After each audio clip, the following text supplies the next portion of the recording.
Kung ang pagbabasehan lang mga naibalita tungkol sa probinsyang ito, marahil isa ito sa mga maituturing na pinakamisteryoso. Ito ang probinsyang unang nakilala bilang Marble Capital ng Pilipinas, ang Romblon.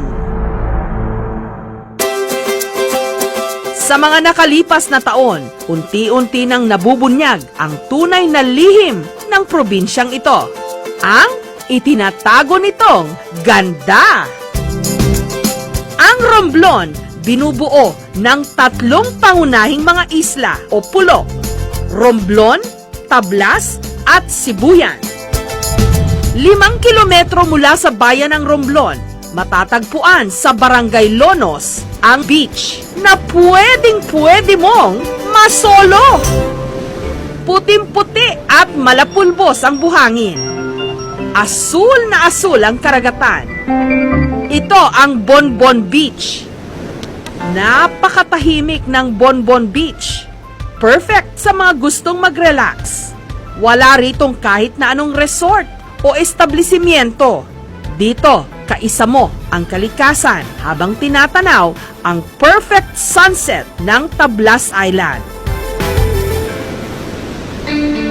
Malapit sa Bonbon Beach, matatagpuan ang isa pang Virgin Island, ang Cobrador Island. 1,000 lang ang populasyon dito, kaya napakatahimik. Naguso ang dating pangalan ng isla, nang ibig sabihin Coral Reef. Pero kalaunan, pinalitan nila ito ng Cobrador dahil ang mga madalas daw na bumisita sa isla, mga naniningil ng buwis o yung mga Cobrador. Bukas ang bahay ng ilang mga residente rito para sa mga turistang nais mag-overnight. Kagaya na lang ni Mang Hipolito, dahil silang mag-asawa na lang ang nakatira sa kanilang bahay, naisipan nilang tumanggap na rin ang mga bisita. Dagdag kita pa. Wala pa ko yun dito para sa mga turista na gustong mag-overnight o kaya gustong babakasyon. Gawa sa kawayan ng bahay, overlooking sa dagat ang bintana. 150 pesos lang ang bayad kada tao. Kung gusto mo naman ng historical tour, dito pa rin sa Romblon, matatagpuan ang Fuerza San Andres o Fort San Andres. Dahil nakatayo ito sa burol, kinakailangang akyatin ang mahigit 100 baitang ng hagdan.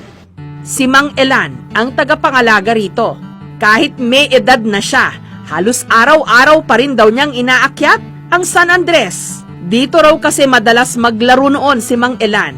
Kaya naman tuwing pumupunta siya rito, para raw siyang bumabalik sa kanyang pagkabata. Napakaganda, pupunta ka doon. Ako si Bonifacio.